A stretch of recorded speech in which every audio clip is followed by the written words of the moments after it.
Hey, welcome to Mess Nonetheless. I am Rachel. And I am Melissa. And we are sisters. We're not really sure how to get that lined up well. I think we did better this time. So, hi, you guys. Welcome to our second podcast. This is really exciting, a little bit surreal that we are actually doing this thing. This is the one where we're going to talk about that we don't have when we don't have friends. Yeah, but before we do that, we had some feedback, lots of feedback from our test episode. And we were told maybe we should do some enunciation exercises before we talk. And so I was like, what are those? So I look them up and they're the things, unique New York, those things. And so we're going to do that. See how we do. All right. Okay. You ready? Unique. No. Unique. No. Unique. No. Unique New York. I was trying to say unique New York. Unique. I think it's a tongue twister for Rachel. Unique New York. No. Unique New York. Unique New York. Unique New York. Whoa. You are really good at that. I'm amazing. Okay. Unique New York. New York. It's like you don't know how to talk. It is like I don't know. I should do a podcast. And you talk all the time. Okay, so moving on. So we know Melissa's good. We'll try one next week. We'll see who's better next week. New York. Yeah. You got it. I feel like everyone listening right now needs to say it to themselves. Say it out loud. Are you like Melissa or are you like Rachel? Yeah. And then please let us know in the comments. Mm-hmm. Team Rachel, team idiot.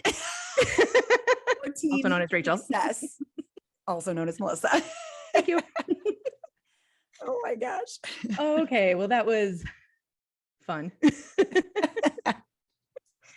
I'm just laughing that you literally couldn't start the word out right. I know. Oh my gosh.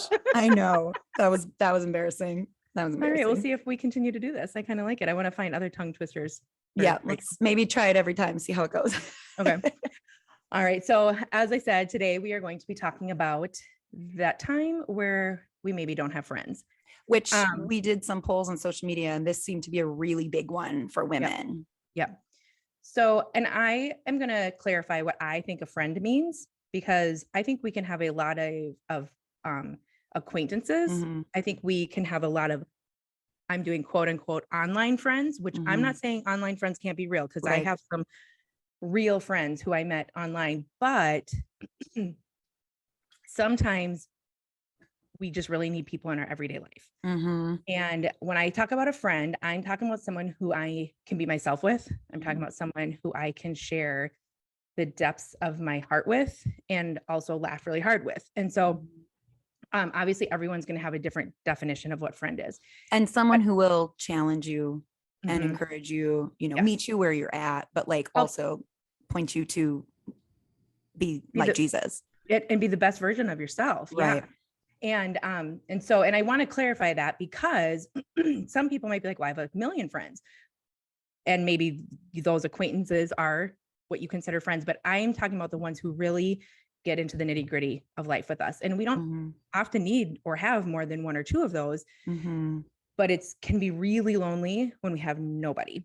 Right. Mm-hmm. And the acquaintances, they matter, when, like, I've just had surgery and I have so many friends who brought food and stuff, but they're not the ones that you're describing. They matter. Right. They mean so much to me, but we haven't made it to that level. Yeah. You really can't make it to that level with very many people. Right.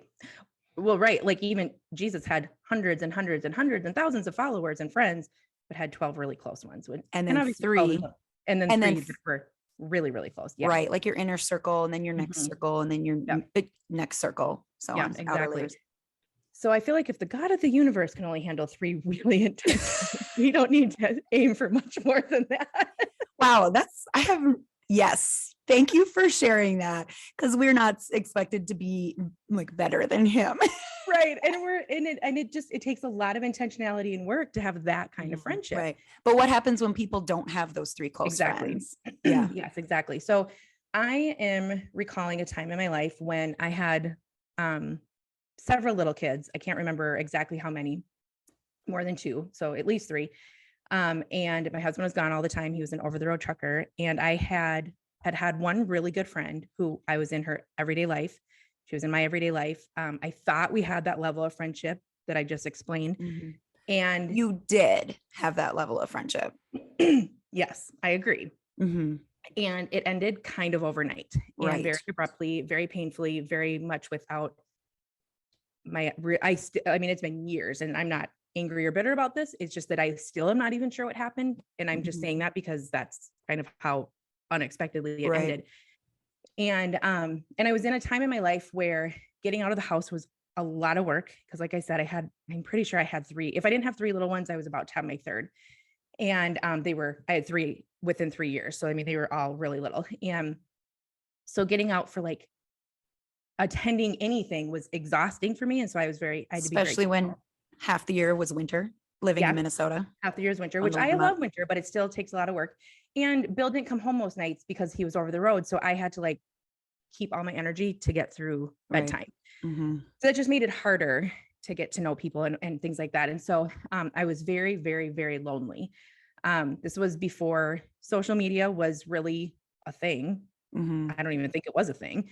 I Melissa don't, is a dinosaur. but Just not a kidding. T-Rex.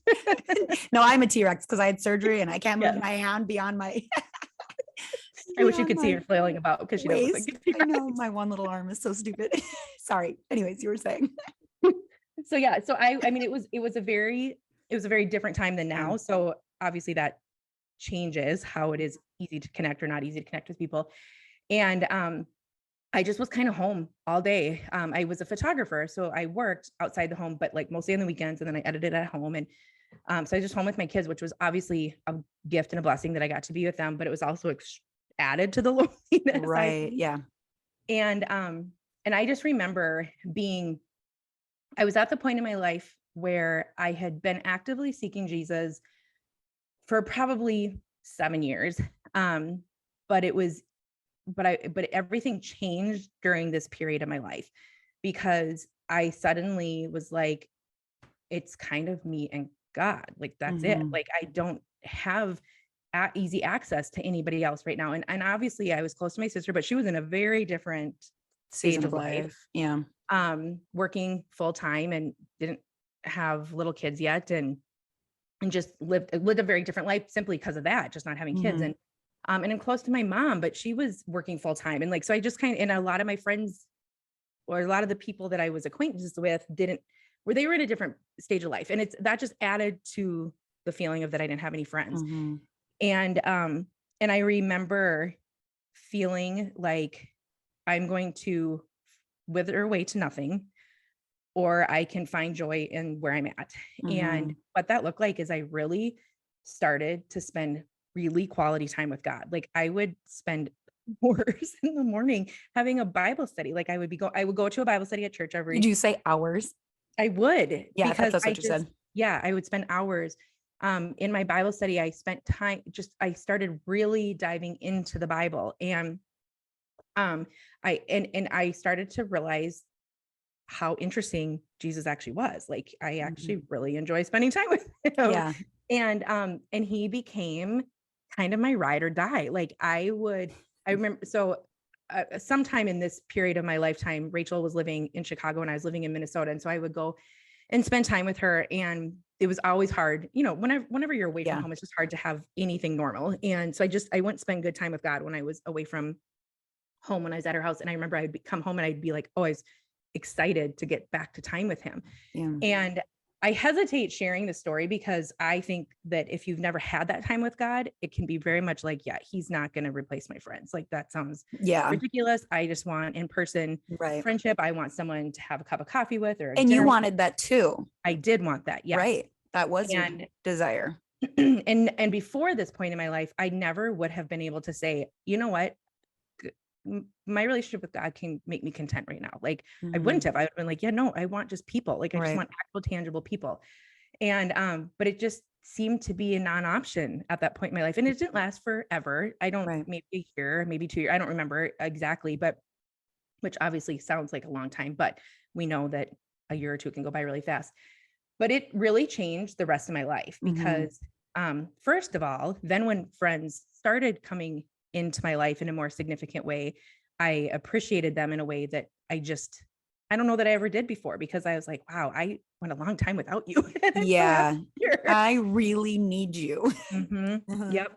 And now, I mean, I'm at a place in my life where I have a small group of friends where we have all been friends for over a decade together, and get together a few times a year, and we talk on the regular. And obviously I have a significantly close relationship with Rachel and with my sisters-in-law, and I have a few other friends in there. But I think that it's just really easy when we don't have friends to feel like we're a failure, to feel like we're not worth anything, to feel like we're Right.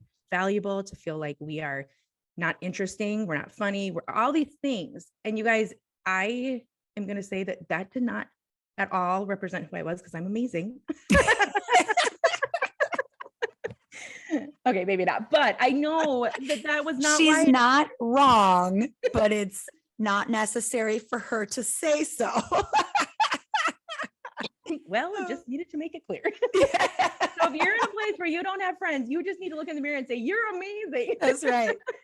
No, That's right. obviously we always have things that we can work on ourselves with and become better at being friends and whatever. But I really look back at that time and I'm like, I don't think it had anything to do with what I didn't have to offer. No, it I don't didn't. think it had to do with me. I really think it had to do with God just used the time that was hard. And the Bible says that God will use all things for good if we allow him to. And he used a hard time in my life where I was very lonely. And it became kind of like, I look back and I kind of miss those days where I would sit on my couch for 2 hours and just pray and read my Bible and journal and go through a Bible study. And because it's not that I don't have time to do that. I just don't do that anymore. But it was a life-changing period of time where I just realized how incredibly incredible Jesus is. Yeah. Well, okay. So one of my new favorite verses, it's like old as, I mean, it's old as time. Is it old as the Bible? Yes. Everyone knows this verse, Matthew 6:33, but seek first the kingdom of God and his righteousness. Okay. That was not my favorite verse. There's nothing wrong with that verse. Seek first the kingdom of God and his righteousness was not. Thank you. Yes. No offense, God. It didn't resonate with me. But recently, a couple months ago, I read it in the ERV version, and it said, what you should want most is God's kingdom and doing what he wants you to do. Then he will give you all these other things you need. And it like got me. I literally have goosebumps. It got me to my core. What you should want first is God's kingdom and doing what he wants you to do then, which sounds so different. It's exactly the same as the other version, but it just really resonated. And that's Matthew 6:33. And that's exactly what you lived through was, well, I'm just going to want God first. And then he's going to take care of me in his time and in his way. And I had an experience different. Like I didn't lose all my friends. Nobody claimed me. And we had gone to a church where I felt like I had a lot of friends. You know, you show up and everyone knows you and you know everyone. And then we left that church. And I'm not huge on leaving churches, but there were reasons with my husband's schedule and that we ended up leaving it and feeling like God was calling us to leave that church. And no one really kept me when I left, and we didn't leave the town. And that was really painful. And I had just had a baby, and like, I was always sending meals to people and signing up starting their meal trains. And like, I had very few people bring me anything. And I just felt really lonely. And one thing that God really convicted me of is that,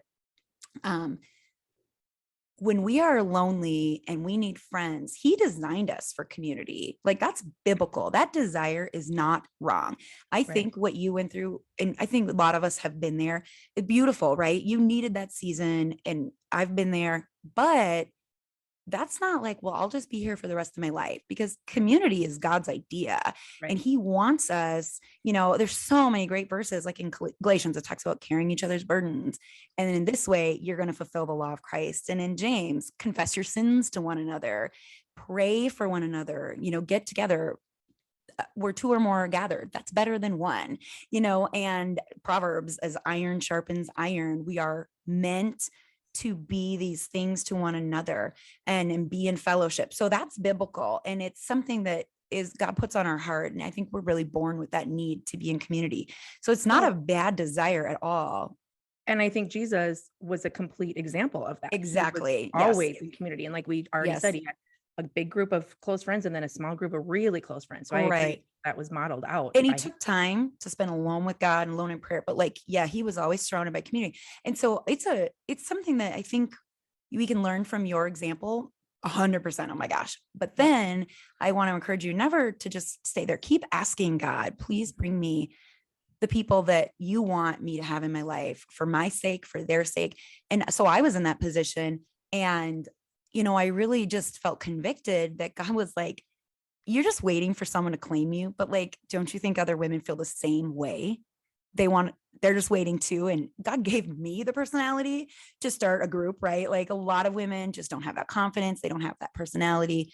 You And know, just bust in and be like, you be my friend. exactly. But hello, I was given that personality and I felt really like convicted. Stop wallowing and waiting for someone to claim you. Make it happen. Now that I know that sounds like sometimes that can feel really hard, but you know what I did? I prayed for 2 weeks. God, give me names of women that you think need what I need. These were not people I was really friends with. They were acquaintances. I'd met them somewhere. Some of them were women I never really saw myself being close with. He kept giving me names and I kept writing them down. And for 2 weeks, I prayed over these names. And eventually I went to every single one of them one-on-one. And I basically said, listen, I'm really lonely. I look like I have a lot of friends, but I don't. I don't have those people who are there with me in life. And I prayed and God gave you or your name to me. And I don't know where you're at, but if you want to be in a group like this, we're not, it's a small group, but like I'm not leading you through a Bible study. We're just going to get together and we're going to figure out how to do life as each other's friends. And I had like, I want to say 6 or 7 women say, yes, that's me. And by the time it dwindled down, it was a group of 4 of us. And, I've moved since then, like all the way across the country. And those women are still so near and dear to me. And they were a complete gift to me. I'm not going to lie. I don't think any of us saw each other being dear, dear friends because Right. it just wouldn't really make sense, I think, on the outside. But that was a very spiritual gift, a spiritual blessing because I needed something and God, he meets us in our needs, right? And he heals us when we're brokenhearted and he binds up our wounds and all that's beautiful. But then he wants us to take action too. And I took action in the spiritual realm and that, so I really want to challenge you guys. If you're feeling like Melissa, ask God, is this the time where I'm just supposed to be just you and me? Are you supposed to be my ride or die and press into that? But if your story sounds a little bit like me, like maybe you'd already experienced, I was a lot older than Melissa and I'd already experienced seasons of that. And I just knew it was my responsibility biblically to press into this desire to have a community. And what a gift that was to me and still is. But then I took that experience and when we moved, I didn't just wait for people to claim me. I started reaching out. I started making connections and I have a lot of outer circle people, but God has gifted me with some new inner circle people. And I know everyone's like, doesn't have that. And it's worth praying for. It's worth reaching out. And I'm just telling you, if you're just sitting and waiting for people to reach out to you, you might be waiting a long time because a lot of people, they don't have the time, the energy, or honestly, they just don't have the personality to want to reach out to someone they don't know and go, do you want to get together? It's kind of like, dating a little bit. Yeah. I have one more scenario that does not apply to me, but applies to one of my closest friends that I want to share because I feel like there is a lot of women out there who would line up with this third scenario. Sure. Yeah. Which is that you feel like you don't either deserve close friends or you don't need close friends. Oh, yeah. And you don't deserve it just because you've lived a life where people have made you feel like you're unworthy. Yeah. Or because you have lived a life where you feel like you've had to take care of yourself. So then you don't need anyone else. And this friend of mine, and she'll know who I'm talking about when she hears this, but I won't name her. We'll call her Sarah. Okay. So Sarah says, I don't have a friend named Sarah. I don't think. If I do, sorry, friend. So sorry, Sarah. Also, I'm not talking to you. So Sarah and I have been friends for a long, long time. And she was very hands up for a long time. Like, okay, I'll let you in little tiny bits at a time. And in that process of her and I becoming close, she has become close to several women that I'm close with. And now is at a place in her life where she's like, why in the world did I think I didn't need people? Yeah. Like, I'm a better person. My life has more meaning because of people. So wherever there's 3 different options that we just kind of shared that I Yeah. think cover a lot of different people. Well, and in that third example, it's a defense mechanism, but Mhm. it's also can be pride It too. can be. Like, yeah, Yeah, I'm better. It can be I'm better alone. I don't need people. Yeah, exactly. yeah, There's something unhealthy going on in our hearts when we're in a place where we don't think we need people. right. And this friend of mine named quote unquote Sarah would agree with you. Sarah would agree with me. Well, and it's always important in anytime we're struggling with something to ask God and just like look within and go, where's my flesh? Where's my flesh Yeah. responding in this? And, is this healthy? Is this okay? Because if we're sitting in like always wishing we had what everyone else has, like we're not Right. being content with what we have. Before thinking, I don't need that. That's Yeah. pride. There's Yeah. always going to be flesh mixed in, and just asking God, root it out. I don't want any part of that. Yeah. And a lot of times once he roots it out, then he blesses you with the gift. Sometimes he's like, I need you to work through some of this stuff first. Oh my gosh, 1,000%. I could But list 10 scenarios in my yeah, life where that has been the case. I can see where yeah, once I finally let go of whatever I was fighting, then the blessing came, or right. the to me, the gift or whatever the thing is that I wanted. So yes, I agree with that. Totally. So Yeah. do we have a Challenge. challenge? Oh gosh. So my challenge would be, wherever you are, take some time and think through your friendships. And if you're like, I'm just really in a great place, that makes us so happy and that's Yeah. amazing. So then I would maybe encourage that person Yep. to look around and be like, is there someone who looks lonely? Is there someone that I Yes. could be a good I was friend? going to say the same thing. Mhm. We're the same person. Just kidding.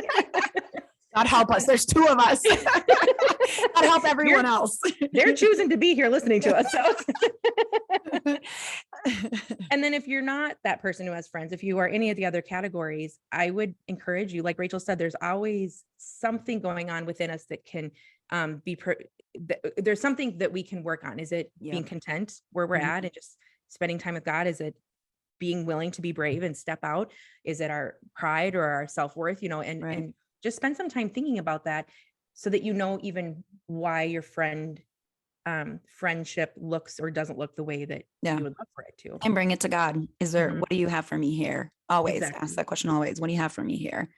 What do I need to 100% learn always ask from that this? question. Yeah. Sorry, go ahead. Yeah. Oh no, that's all. Yeah. No, it's a great challenge. Asking God questions about, my kids are always like, well, how do you know when he's talking to us? I'm like, really, the more you ask him questions, the more you know what he's talking. So if you're in that place where you're like, I don't even know if he'll answer, keep asking. And someday, suddenly, just like that, you're going to be like, whoa, you literally just answered my question. Yeah. Yeah. It's going to look a little bit different for everybody, but ask the question. That's a good challenge. I like that. And you know what? My mom said, our mom, we share the same mom, said the other day, she used a word and I thought it was so perfect. So I don't know if any of you get ingrown toenails. Oh my gosh, I get them constantly. They are the worst. I just had a conversation with Jonathan, our youngest brother, about ingrown toenails the other day. Oh my gosh, they're the worst. I go get pedicures and these guys, they like clip out my ingrowns and they like have to hold them up so everyone can see how big they are. Ew. My friend's with me one time and she's like, I didn't even know this was possible. I'm like, they're like so proud to get them out. Well, anyways, we get them from our dad. So we blame him for that. We blame our mom for a lot of things. So it's fair he gets some things. We love you, Mom. We do love her. So anyways, this word our mom used was, I said, my husband, Joey, it was his decision. He said, hey, I'm going to invite a bunch of people over for a barbecue this Friday. And naturally you're going to have a barbecue, right? You want to invite like all your best friends, all the people you want to hang out with. And he goes, I'm going to invite the people that we want to get to know, but we don't spend that much time with. And so like a lot of our closest friends, he didn't invite. Yeah. And my mom goes, that's beautiful. She goes, because you don't want to get too ingrown. And I was like, if you could see her face, she's not as into it as I was.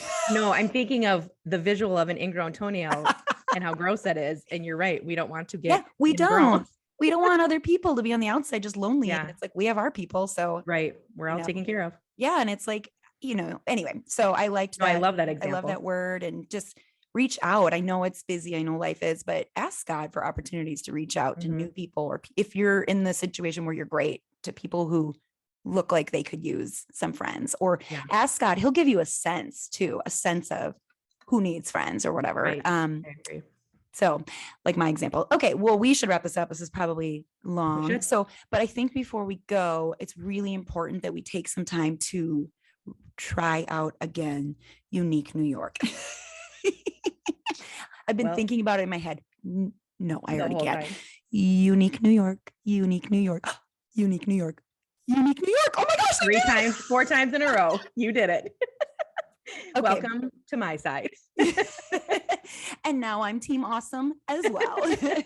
See ya, team loser. All right. You guys have a great day.